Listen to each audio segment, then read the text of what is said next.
Hello বন্ধুরা, আজকে আমরা নিয়ে এসেছি ২০২৫ সালের চমৎকার অ্যাকশন মুভি ব্যাক ইন অ্যাকশনের পুরো এক্সপ্লেন ভিডিও নিয়ে। এই মুভিটিতে রয়েছে জেমিন পাবজো কামরুন ডিজাই যারা সিআইয়ের প্রাক্তন এজেন্ট হিসেবে কাজ করে হঠাৎ বিপদে জড়িয়ে পড়ে।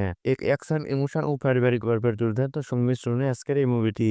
চলুন আজকের মুভি এক্সপ্লেন ভিডিওটি শুরু করা যায়। গল্পের শুরুর ফ্ল্যাশব্যাকে আমরা দেখি ইমিলি এবং ম্যাট দুজন সিআই এজেন্ট যাদেরকে একটি সিক্রেট মিশনে আজকে পাঠানো হয়েছে। তাদের এই মিশনে ইমিলি ও ম্যাথের বস জ্যাক গাইড করেছিল। এই মিশনে তাদের টার্গেট হলো একজন প্রাক্তন কেজিএফ ডিরেক্টর বুর এর কাছ থেকে একটি চাবি চুরি করতে হবে, যার মাধ্যমে পৃথিবীর সকল ডিভাইস হ্যাক করা যেত। চাবিটি চুরি করার প্রায় শেষের দিকে তাদের একটি ভুলের কারণে ফায়ার অ্যালার্মটি বেজে ওঠে। গোলের গার্ডাররা এটি বুঝতে পারলে ইমিলি ও ম্যাথ তাদের সাথে ফাইট করে সেখান থেকে বেরিয়ে আসে। তারা এখন ডিভাইসটি সিআইয়ের কাছে পৌঁছে দেওয়ার জন্য একটি প্রাইভেট প্লেনে করে রওনা দেয়। প্লেনে ইমিলি ম্যাথকে একটি গুড নিউজ দেয়। গুড নিউজটি হলো ম্যাথ এখন বাবা হতে চলেছে। এটি শুনে ম্যাথ অনেক খুশি হয় এবং বলে এই মিশনের পর তারা এই কাজগুলো ছেড়ে দিয়ে শান্তিতে পরিবার নিয়ে বাস করবে। এই সময় প্লেনে তারা একটি লোক ইমিলিকে গান পয়েন্টে নেয়। ইমিলিকে গান পয়েন্টে নিয়ে সে ম্যাথকে বলে ডিভাইসটি আমাদের দিয়ে দাও। ম্যাথ কোনো উপায় না পেয়ে তার দিকে চাবিটি ছুড়ে দেয়। এই সময় ইমিলি তার কাছ থেকে বন্দুক ছিনে নেয় এবং ম্যাথ তার দিকে ছুটে যায়। এরপর প্লেনের মধ্যে শুরু হয় এক দুর্দান্ত মারামারি। এই উড়ন্ত প্লেনের দুরন্ত মারামারি এক পর্যায়ে একটি লোক ইমিলিকে গুলি করলে তার গিয়ে লাগে পাইলটের মাথায়। এর ফলে প্লেনটি নিয়ন্ত্রণ হারিয়ে পাহাড়ে গিয়ে ক্র্যাশ করে।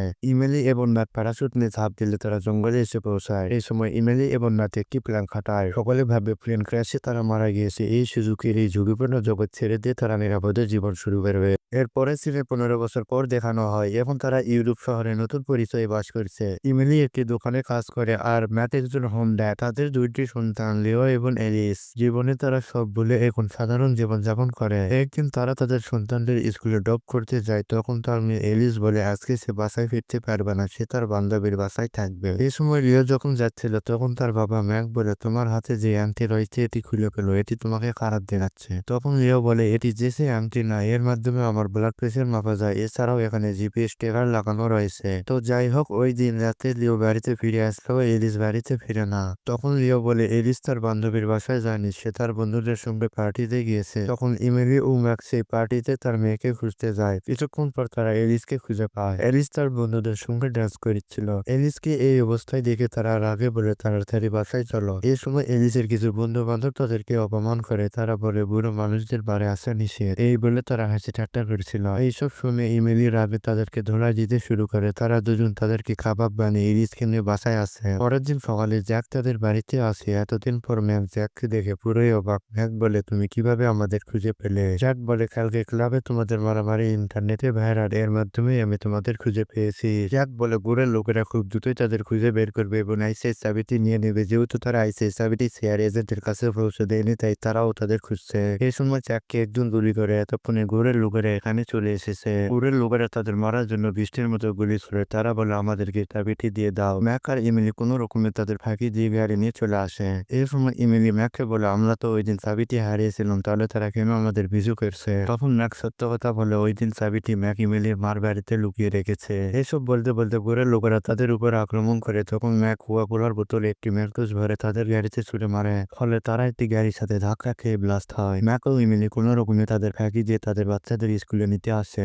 এরপর তারা তাদের বাচ্চাদের নিয়ে এয়ারপোর্টে আসে। তখন লিও ও এলিস বলে তারা আসলে কি এবং এইসব কি হচ্ছে। তখন ইমিলি বলে তোমাদের সবকিছু খুলে বলবো, আগে এখান থেকে চলো। কিছুক্ষণের মধ্যে তারা নিউ ইয়র্কে পৌঁছে যায়। তখন ব্যারেন খেয়াল করে ম্যাক তার ফ্যামিলি নিয়ে নিউ ইয়র্কে আসছে। এরপর ম্যাক তার ফ্যামিলি নিয়ে ইমিলির মার বাড়ির দিকে রওনা হয়। যাওয়ার পথে তার গাড়ির ফুয়েল শেষ হয়ে যাওয়ায় সে একটি পাম্পে থামে। পাম্পে থামার পর লিও ও এলিস খাবার কিনতে যায়। তখন তারা ওয়াইফাই কানেক্ট করে তাদের বাবা মার সম্পর্কে গুগলে সার্চ করছিল। ওয়াইফাই কানেক্ট করার কারণে গুড়ের লোকেরা তাদের লোকেশন ট্র্যাক করে। কিছুক্ষণের মধ্যে গুড়ের লোকেরা সেখানে চলে আসে। এরপর সেখানে এক দুর্দান্ত মারামারি শুরু হয়। ইমিলি ও ম্যাক সবাইকে খাবার বানিয়ে সেখান থেকে চলে আসে। এই সময় ব্যারেল তাদেরকে পিছু করতে থাকে। কিছুক্ষণ যাওয়ার পর ম্যাক একটি ট্রাকে পাইপগুলো খুলে দেয়, যার ফলে ব্যারেল তাদেরকে আর পিছু করতে পারে না। এই সময় ম্যাক ইমিলিকে বলে তারা কিভাবে তাদের লোকেশন পাচ্ছে। তখন লিও বলে সে ওয়াইফাই কানেক্ট করেছিল, যার কারণে তারা লোকেশন ট্র্যাক করছে। তখন ম্যাক রাগে ফোনটি নিয়ে নেয় এবং একটি ট্রাকে ফেলে দেয়। ম্যাক কিছুক্ষণের মধ্যে ইমিলির মা জেরির বাড়ি বাড়িতে আসে। এতদিন পর ইমেলি ও তার নাতি-নাতনিদের দেখে সে অনেক খুশি হয়। এদিকে ব্যারেল সে ফোন ট্র্যাক করতে করতে একটি শহরে এসে পৌঁছায়। এসে দেখে ফোনটি একটি ট্রাকে রয়েছে। তখন সে বলে তাদেরকে বোকা বানানো হয়েছে।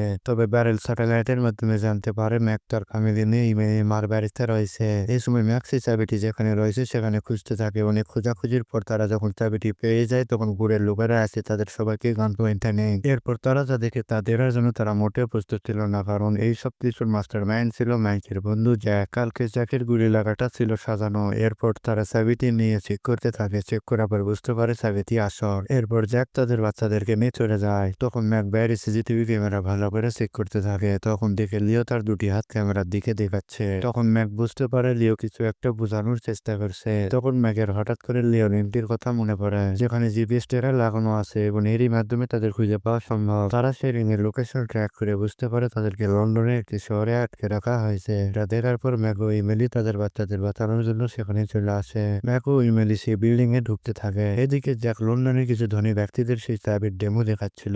জ্যাক বলে আমি চাইলে লন্ডনের সব ইলেকট্রিসিটি বন্ধ করে দিতে পারি। তখন জ্যাক সেই ডিভাইসের মাধ্যমে লন্ডনের সব ইলেকট্রিসিটি বন্ধ করে দেয়। তাদের কিছুদূর সামনে লন্ডন শহরের একটি ব্যারেজ ছিল। জ্যাক তখন সেই ডিভাইসের মাধ্যমে সেই ব্যারেজটি খুলে দেয়। এই ডিভাইসের এত পাওয়ার দেখে সেখানকার সব ধনী ব্যক্তিরা সেই ডিভাইসটি কিনতে উৎসুক হয়ে ওঠে। তাদের কাছে টাকা ছিল কিন্তু কোনো পাওয়ার ছিল না, তাই তারা ভাবে এই চাবিটি যদি তারা নিতে পারে তাহলে তাদের আর আটকায় কে। এরপর সেই চাবিটির দাম 150 মিলিয়ন টাকা শুরু হয়। এদিকে ম্যাক ও ইমেলি বিল্ডিং এর উপরে উঠতে থাকে। আইতেরিক পর্যায়ে ম্যাক ও ইমেলি তাদের উপকার করে উপরে উঠতে থাকে। এই সময় তাদের সাথে ব্যারেলের দেখা হয়। ব্যারেল বলে আমি মনে করেছিলাম তোমরা চাবিটি বিক্রি করতে আসছো, কিন্তু এখানে আসার পর আমি জানতে পারলাম তোমরা তোমাদের বাচ্চাদেরকে উদ্ধার করতে আসছো। তোমরা আমাদের সাথে বিশ্বাসঘাতকতা করনি, এই জন্য আমি তোমাদেরকে গ্রেপ্তার করলাম না। এরপর তারা চ্যাককে ধরার জন্য উপরে যায়। তখন চ্যাক তাদেরকে দেখে ভয়ে পালাতে থাকে।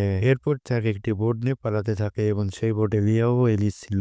এটি দেখে ম্যাক ও এলিস তাকে ধাওয়া করতে থাকে। এই সময় দুজন লোক তাদেরকে গান পয়েন্টে নেয়। তারা যখনই শুট করতে যাবে তখনই ইমিলির মা তাদেরকে দূর থেকে গান পয়েন্টে নেয়। এরপর ম্যাক ও ইমিলি বাইক নিয়ে জ্যাককে ধাওয়া করতে থাকে। কিছুক্ষণ ধাওয়া করার পর তারা একটি বোর্ড নিয়ে জ্যাককে ফলো করতে থাকে। অন্যদিকে জিমি চ্যাকের অ্যাসিস্ট্যান্টের কাছ থেকে চাবিটি নিয়ে নেওয়ার জন্য ফাঁদ পেতেছিল। চ্যাকের অ্যাসিস্ট্যান্ট যখনই চাবিটি নিয়ে পালাচ্ছিল তখনই জিমি গাড়ি দিয়ে ধাক্কা দেয় এবং তার কাছ থেকে চাবিটি নিয়ে নেয়। জিমি ইমেলির মাকে ফোন দিয়ে বলে চাবি তার কাছে সুরক্ষিত রয়েছে। এদিকে ম্যাক ও ইমেলি জ্যাকের বোটে উঠে পড়ে। তার বাচ্চাদের লাইফ জ্যাকেট পরে বোট থেকে নিচে ফেলে দেয়। ম্যাক ও ইমেলি জ্যাককে মারতে মারতে পা ভেঙে দেয়। এরপর তারাও বোট থেকে লাফিয়ে পড়ে। আর কিছুক্ষণের মধ্যে চ্যাকের বোটটির সামনে বারেজের সাথে ধাক্কা খেয়ে ব্লাস্ট হয় এবং চ্যাক সেখানে মারা যায়। এরপর ইমেলির মা এসে সবাইকে জড়িয়ে ধরে। এভাবে ম্যাক তার ফ্যামিলি ও চাবিটিকে রক্ষা করে। এই হ্যাপি আর্নিং এর মধ্যে দিয়ে এই মুভিটি এখানে শেষ হয়। দর্শক, আপনাদের যদি ভিডিওটি ভালো লেগে থাকে তাহলে লাইক দিন, আর যেহেতু চ্যানেলটি নতুন তাই সাবস্ক্রাইব করতে ভুলবেন না। সামনে আরো চমৎকার মুভি এক্সপ্লেন ভিডিও আছে ঠিক এই চ্যানেলে। দেখা হবে পরের কোনো ভিডিওতে। তো সবাই ভালো থাকুন, সুস্থ থাকুন, ধন্যবাদ।